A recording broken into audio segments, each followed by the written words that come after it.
이런 질문을 하나 던지고 싶습니다. 여러분은 과연 누구신가요? 나는 누구인가?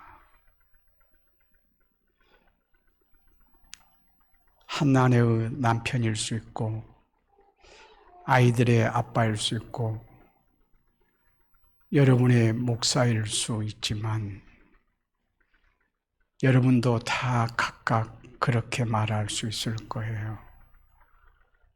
그러나 정말 중요하고 이것만은 잊지 말아야 될 것은 뭐냐 하면 나는 누구인가? 하나님의 자녀로서의 나다. 나는 하나님의 자녀다. 오늘 본문의 말씀에 예수를 믿고 예수를 영접하는 자에게 하나님의 자녀의 권세를 주셨다고 분명하게 말씀합니다. 때로는 여러분의 감정은, 여러분의 느낌은 내가 과연 하나님의 자녀인가 이런 생각이 들 수 있을지 몰라도 예수 믿는 것이 사실이라면 여러분이 하나님의 자녀인 것이 분명합니다. 이것은 여러분의 스스로 감정과 느낌에 속지 마시고 사실의 근거에서 우리 자신을 세울 때 여러분 모두가 다 예수를 믿는 여러분들은 나는 하나님의 자녀다. 나아가서 하나님의 자녀의 권세가 얼마나 대단한가. 오늘은 그 사실을 말씀을 드리려고 합니다. 어떻게 하나님의 자녀가 되었다고요? 영접하는 자, 곧 그 이름을 믿는 자에게. 그 이름을 믿는다는 말은 예수를 믿는 자예요. 예수를 믿는 자란 말은 예수님이 나를 위해서 십자가에 죽으시고 부활하셨다라고 하는 이 사실을 그대로 믿는 거예요. 그리고 영접하는 자라고 말하는데 그 예수를 자신의 마음에 영접하여 주인으로 모시고 사는 겁니다. 예수를 믿기 전에는 내가 주인이었어요. 왜 내가 주인이었느냐 하면 아담과 하와의 죄가 바로 자신이 주인 되는 죄였기 때문에 그들의 죄성을 따라서 원죄로 말미암아 내가 나의 주인이었습니다. 그러나 예수를 믿음으로 예수를 영접했다는 것은 예수님이 우리 안에 계셔서 예수님 주인 되게 하는 일이라 이렇게 말씀할 수 있어요. 나의 주인됨의 권리를 포기해야 된다 그런 말씀이에요. 나의 주인됨의 권리를 포기해야 여기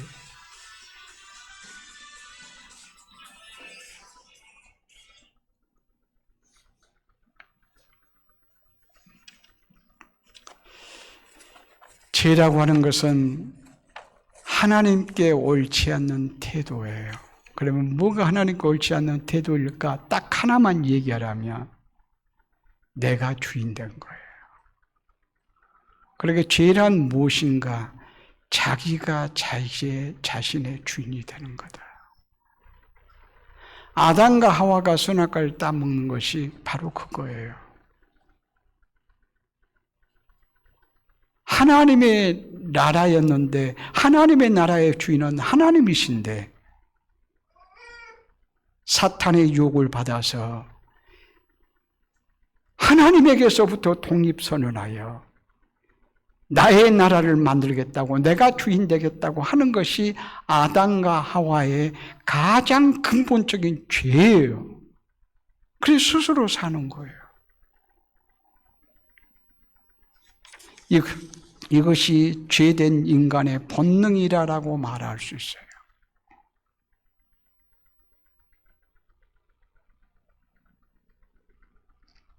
비행기는 조종사가 조종을 해야 된다는 것 우리 다 알고 있어요. 나와 세상은 누가 조종을 해야 될까요? 하나님이 조종하셔야 돼요. 비행기의 조종사가 아닌 자가 운전하면 사고 나요. 하나님이 천지 만물을 창조하시고 나를 지으셨으니 하나님이 조종해야 안전하고 행복해요. 내가 내 인생을 조종하면 그런 실패자가 될 수밖에 없다 그 말이에요. 그런데 많은 사람이 하나님이 전지전능하시다, 하나님을 믿고 인정은 하지만 하나님께 맡기지 못해요. 왜냐하면 하나님의 그 크신 사랑을 깨닫지 못하기 때문에, 하나님이 나를 얼마나 사랑하신가를 경험하지 못하기 때문이라고 이렇게 말할 수가 있을 거예요. 우리가 하나님의 자녀가 된 것은 어떻게 해서 되었다고요? 예수 믿는 건데 예수를 믿는 것은 어떻게 해서 믿게 되었다고요? 13절 말씀 보면 혈통으로나 육적으로나 사람의 뜻으로 나지 아니하고 오직 하나님께로서 난 자들이라. 이걸 달리 말씀드리면 성령으로 말미암아 거듭나야만 하나님의 자녀다 그 말이에요. 고린도전서 12장 3절 말씀을 보면 이렇게 말씀해요. 누구든지 성령으로 하지 아니하고는 예수를 주시라 할 수 없느니라. 예수님을 주님이시라, 예수님을 믿는다, 이것은 뭐라고요? 성령이 역사한 증거라. 성령 받은 증거라. 그러니 예수 믿는 것은 결국은 뭐라고요? 성령의 증거이니 하나님의 은혜로밖에 해석할 수 없다 그 말이에요. 내가 잘나서 가문이 좋아서 똑똑해서 내가 무엇인가 있어서 예수를 믿은 것이 아니고 성령 하나님께서 역사하심으로 믿게 되었다 그 말이에요. 어떤 사람은 머리가 너무 좋아서 똑똑해서 예수를 믿을 수가 없대요. 왜? 과학적인 증명을 할 수가 없어서. 아주 똑똑하단 말이죠. 예수님이 동정역에서 탄생했다고 하는 사실, 3일 만에 부활했다고 하는 사실, 어떻게 믿을 수 있느냐, 어떻게. 그가 똑똑해서 못 믿을까요? 그보다 더 똑똑한 사람도 예수 믿는 사람이 얼마나 많은데요. 얼마나 많은데. 그러면 바보여서 믿을까요? 아니에요. 믿음의 근거는 오직 성령이 역사하시며요. 여러분이 믿는 것이 자연스러워요. 믿어줘요. 막 믿으려고 막 애쓰고 막 그러지 않아도 그냥 예수님 믿어줘요. 하나님이 천지 만물을 창조하셨다는 것이 믿어지고 예수님이 나를 위해서 십자가에 죽으시고 부활하셨다는 것이 믿어져요. 믿어져. 믿어진 것이 은혜예요. 곧 이것은 믿어진다고 하는 것은 자녀인 증거이기도 합니다. 왜요? 자녀는 믿으면 자녀 된다고 말씀하셨기 때문입니다. 우리가 예수 그리스도 안에서 하나님의 자녀 되었으니 이제는 자녀로서 특권을 누리고 살아야 돼요. 오늘 본문의 말씀에 자녀되는 권세를 주셨으니 이 권세는 더 쉽게 말하면 특권이라고도 이렇게 말씀할 수 있어요. 특권. 자녀는 부모의 모든 것을 함께 누릴 특권을 가진 존재라. 이렇게 말씀할 수 있어요.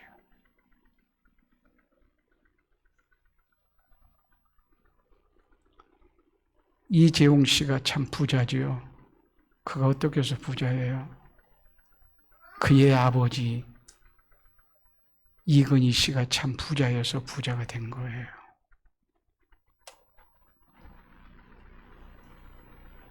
아버지의 것이 내 것이 된다 그 말이에요. 이것은 상속권이라고 할까요? 상속의 권한이 자녀에게는 있어요.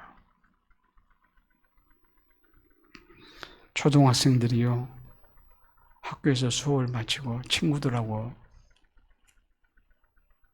오면서 얘들아 오늘은 우리 집에 가자 그렇게 말해요. 이 말은 달리 말하면 자기 집에 가자 그 말인데 좀 정확하게 말하면 자기가 집을 마련하는데 단 1,000원, 10,000원도 된 것이 없어요. 아버지 집이에요. 근데 자기 아버지 집에 가면서 자기 집에 가자고 이렇게 말해요. 그러면 이것이 잘못됐는가요? 전혀 그렇지 않아요. 아버지 집이 자기 집이 된 거예요. 당당하게 내 집이라고 말해요, 자녀는. 아버지 집인데. 그를 자녀에게는 권세가 있다, 특권이 있다, 이렇게 말씀할 수 있어요. 또 비슷한 얘기 하나 할까요? 어느 날 철수 친구가요, 철수 집에 전화를 했어요.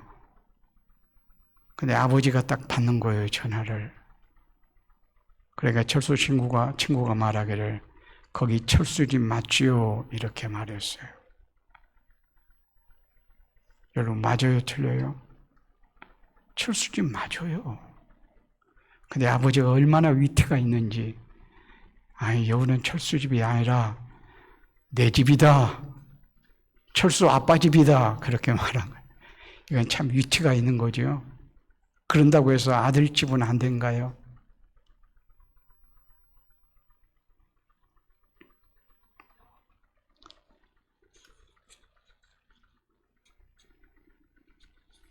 하나님의 자녀가 권세를 가졌다고 하는 것은 하나님의 집이 내 집이다 그 말이에요. 하나님의 나라 천국이 내 나라가 된다. 이런 의미를 가지고 있어요. 마태복음 16장에 보면 베드로가 신앙 고백을 하지요. 주는 그리스도시요 살아계신 하나님의 아들인지이다. 이렇게 고백해요.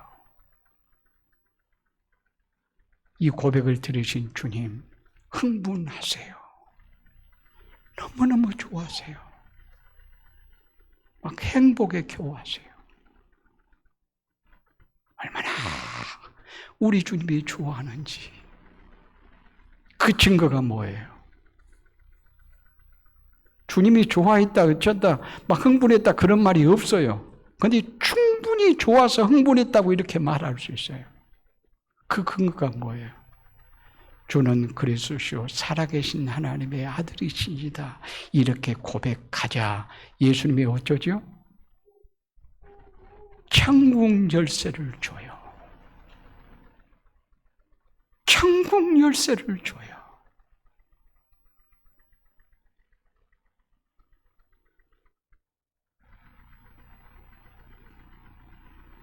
네가 열면 열리고 매면 매일 것이라.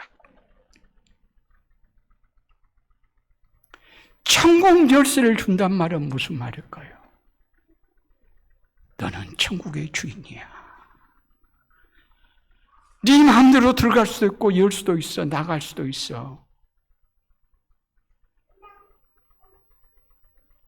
너 하나님의 나라의 주인이야. 곧 하나님의 자녀의 증거예요, 증거. 베드로, 너 하나님의 자녀다. 주님이 이렇게 선언하신 거라고 말할 수 있어요. 우리들도 예수를 향해서 나의 주, 나의 하나님이라고 고백하잖아요. 고백함으로 세례를 받았잖아요. 이 고백은 단순하게 머리로의 고백, 입술의 고백이고 머리로만의 고백이 아니라 우리의 인격적인 고백이에요. 삶의 고백이에요. 우리의 전 존재의 고백이에요. 그러니 우리가 하나님의 자녀의 권세가 있다, 그런 말씀이에요.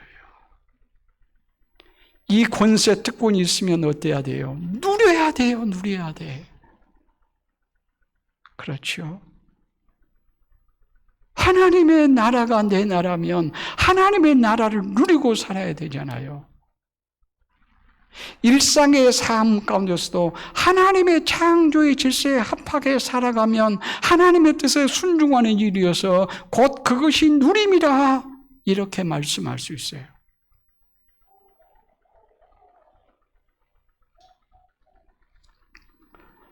아이들이 크면서요, 우리 수아는 지금 즐겨하는 말이 있어요. 아빠, 엄마. 이제 1년 조금 넘었는데 이제 아빠, 엄마를 막 즐겁게 막 불러요. 좀 더 커서 한 5살, 6살 되면 무슨 말을 많이 할까요? 구멍가게 곁에서 살면요, 아빠, 옛날로 말하면 100원 그러지만 지금은 1,000원 그럴 거예요. 아빠, 엄마, 1,000원, 1,000원. 말도 하여튼 하기 시작하면 구멍가게에서 1,000원의 가치를 알거든요. 맛있는 것을 준다는 것을 알아요. 그 돈 가지고 가면. 그래서 조금 더 초등학생이 되면 이제는 10,000원짜리가 왔다 갔다 하겠죠. 그러면 그때부터는 부모님이 10,000원을 주고도 돈을 어떻게 쓰는가 살펴봐요. 왜 그럴까요? 왜 10,000원 주고 10,000원을 어디다 썼냐고 물어볼까요? 확인할까요? 금전출납부를 쓰도록 할까요? 왜 그러죠? 돈이 아까워서 그런가요? 아이가 아까워서 그래요, 아이가. 내 자식이 아까워서.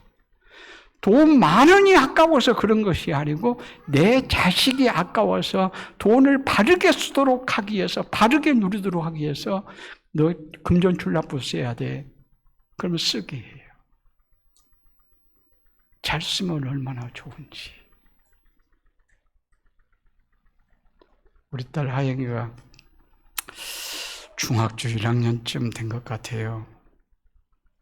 그때쯤 한 10년 전쯤 잠바를 하나 사달래요. 그래서 우리 집사님이 아이들 가게를 했어요. 그래서 그 집에 갔어요. 옷을 사려고, 잠바를 사려고 딱 보니까요, 하영이가 딱 고르는데 고른 것을 딱 보니까 30만 원 정도 돼요. 이거 10년 전이에요. 그래서 내가 깜짝 놀랐어요. 와, 옷값이 이렇게 비싸요. 그래서 하영아, 나가자. 안 된대요. 그래서 결국은 사줬어요. 사주고 나와서 제가 말을 했어요. 아빠가 너에게 30만 원짜리 옷을 사줄 수 있는 능력이 있어서 참 좋네. 참 기쁘네. 그러나 너는 나중에 봉급을 1,000만 원 이상 받은 사람하고 결혼해야 되겠네. 그러려면 불행을 느끼겠네. 돈을 초월할 만큼 남편이 100만 원 받아도 200만 원 받아도 행복을 고백하며 살 수 있어야 되는데 중학생 1학년이 벌써 30만 원짜리 옷을 입다니 너는 나중에 결혼을 부자고 해야 되겠네. 그것은 내가 상당히 나도 힘들고 너도 힘들겠네. 이런 얘기를 했어요. 그런데 지도는 얼마나 아끼는지요. 아주 금전출납부는 정확해요. 그리고 조금만 만약에 피자만 지돈으로 안 사 먹어요. 꼭 그런 것을 사 먹을 때는 아빠에게, 엄마에게 사달라고 그러고, 그리고 어떻게 하다가 돈이 없어서 지돈으로 내면 언제 그거 샀지 않아 그 돈 달라고 그래요. 야, 그래서 한참 구두쇠네. 이런 생각이 들었어요. 그런데 어느 날 백화점에 갔었는데 제 양복이 좀 그랬나 봐요. 아빠 양복 한 벌 사준다고 그러더라고요. 이야.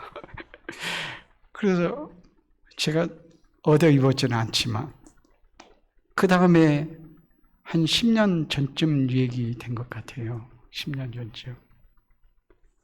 캄보디아 저희 교회에서 우물 파기 단기 선교를 갔어요. 그때 우물 하나에 60만 원씩 해서 한 20몇 개 이제 저희 교인들이 팠습니다만은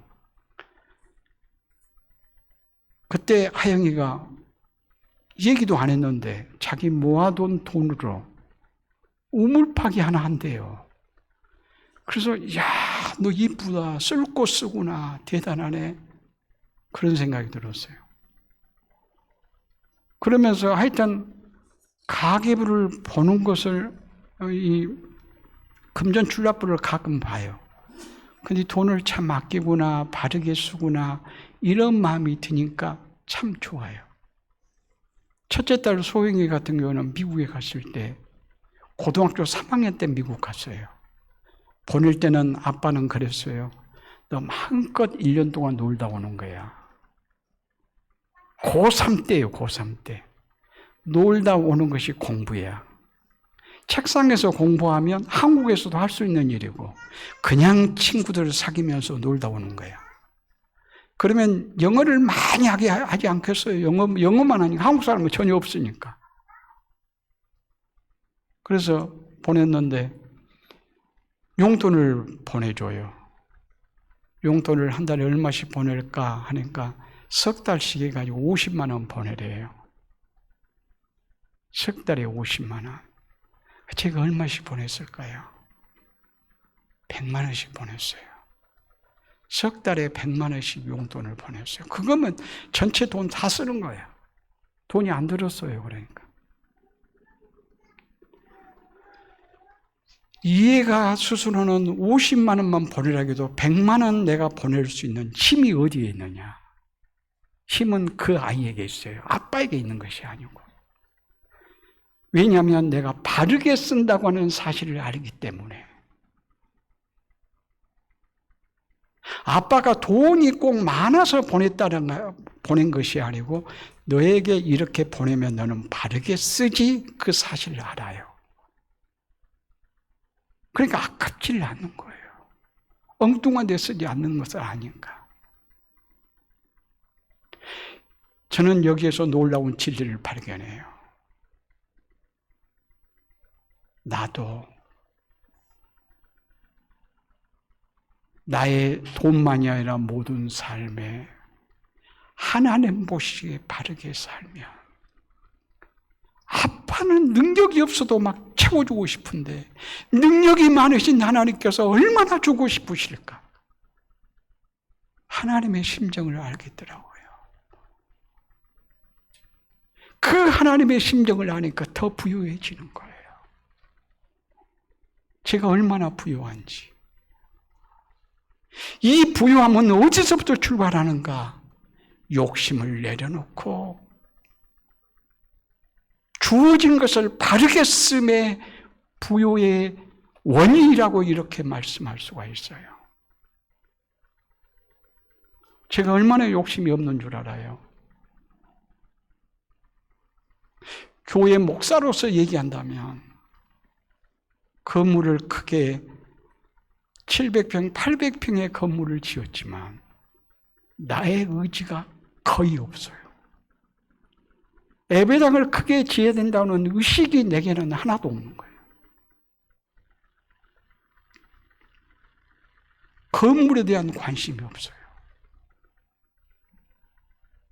교인들이 어린애까지 제가 이 코로나 막 전까지는 어린애까지 해보면 성탄절 때나 추수감사 줄 때 선물하잖아요. 추수감사 줄은 꼭 떡을 했어요.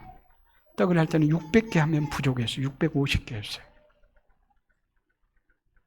사람 수에 대한 관심이 저는 없어요. 재정에 대한 관심도 없어요. 이 정도 나오면 이 정도 나와야지, 내년에는 이 정도 나와야지, 거기에 대한 관심이 없어요. 관심이 없단 말은 욕심이 없다는 말이에요. 이건 내 개인에 대해서도 그래요.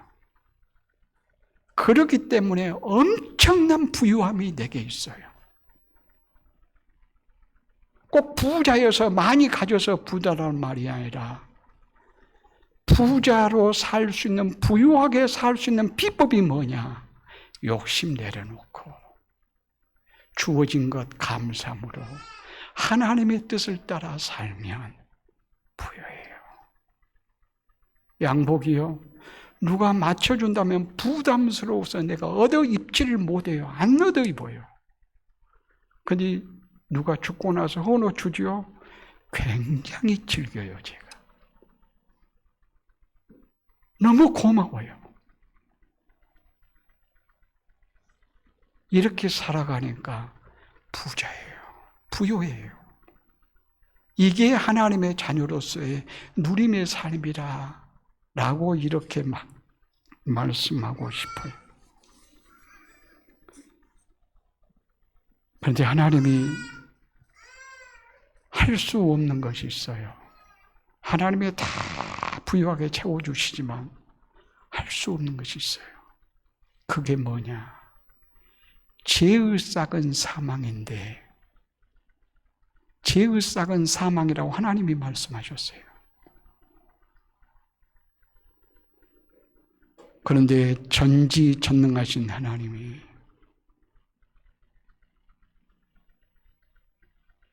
우리의 죄를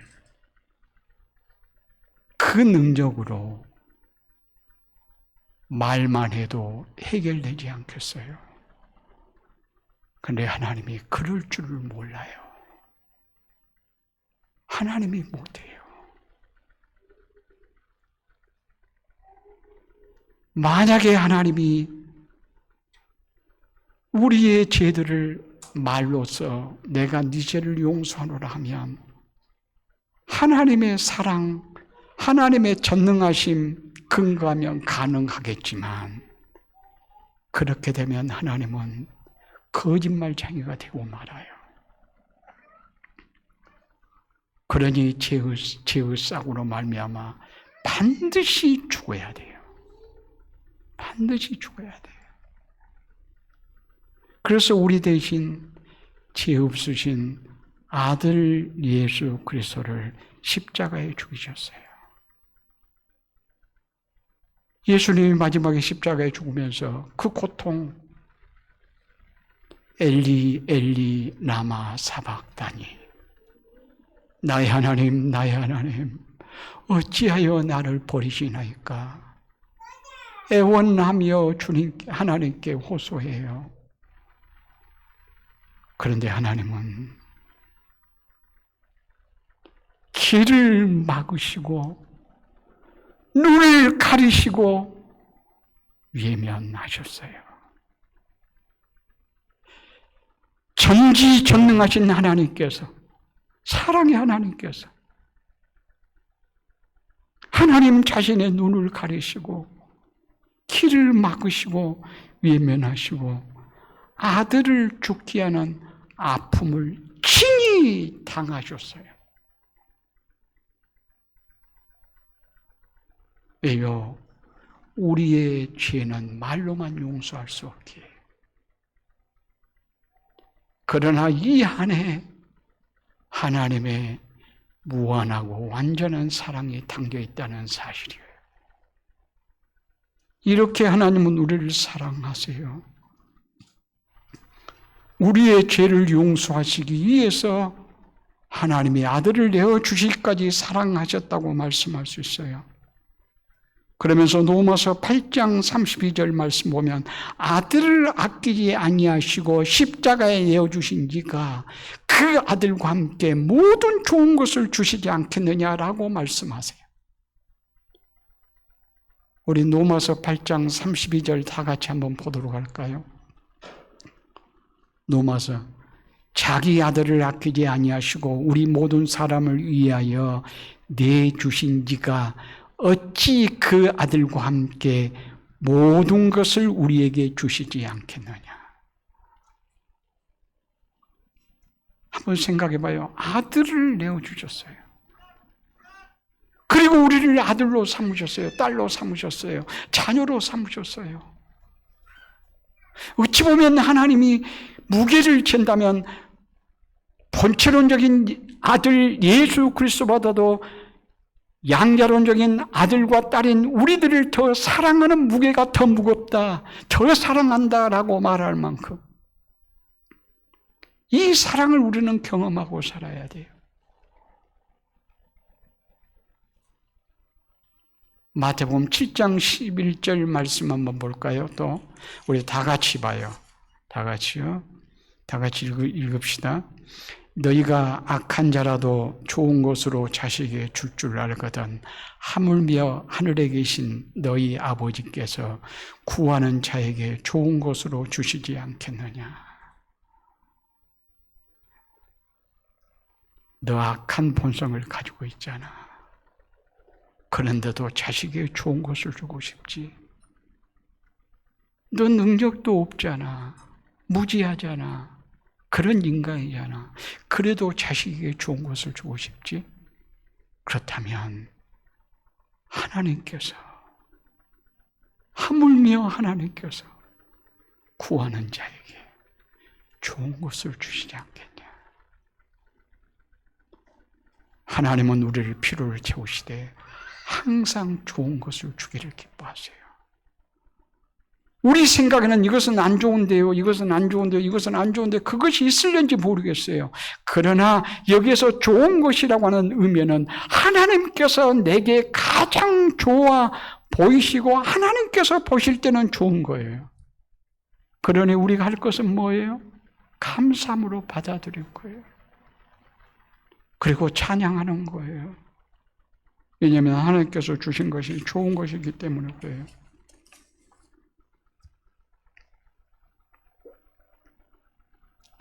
하나님의 자녀의 특권,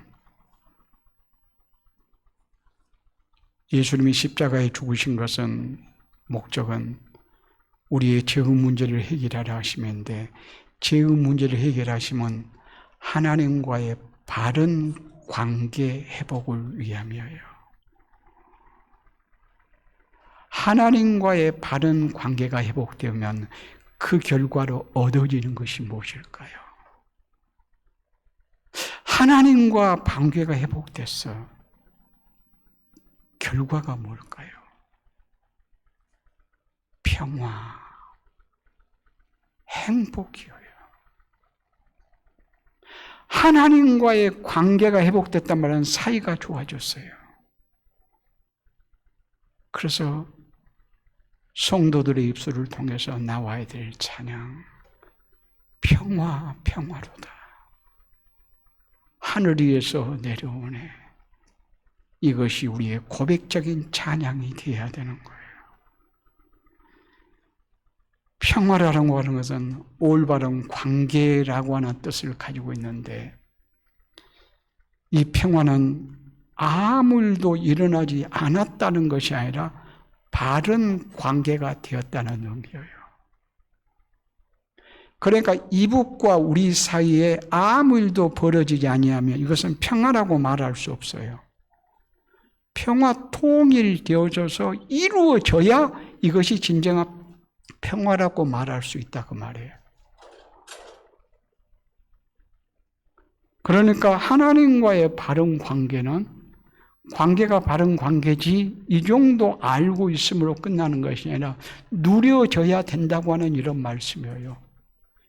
그래서 성경은 말씀해요. 화평을 누리자.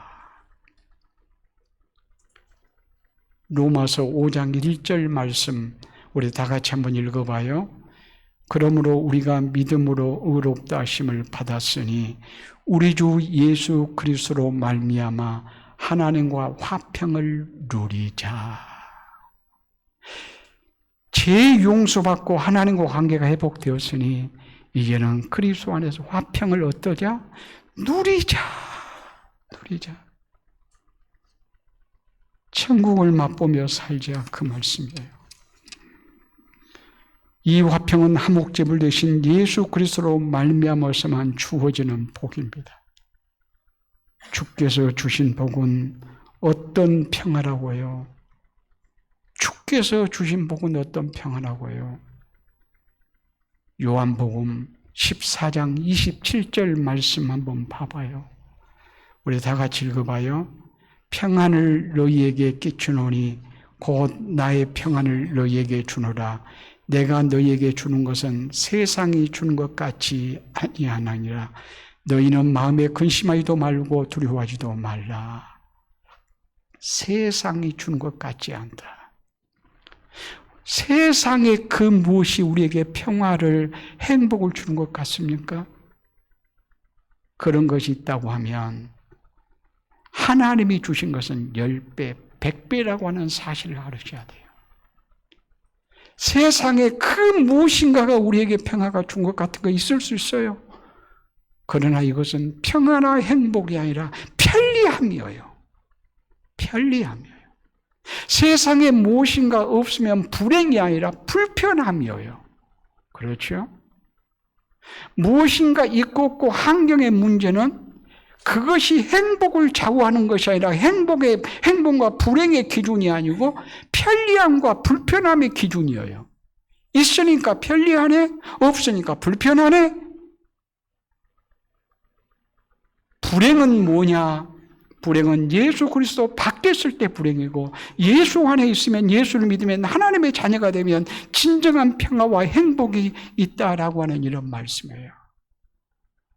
우리가 이 평화를 날마다 찬양하며 살아가는 복된 하나님의 사람들 되어줄 수 있기를 바랍니다. 기도하시겠습니다.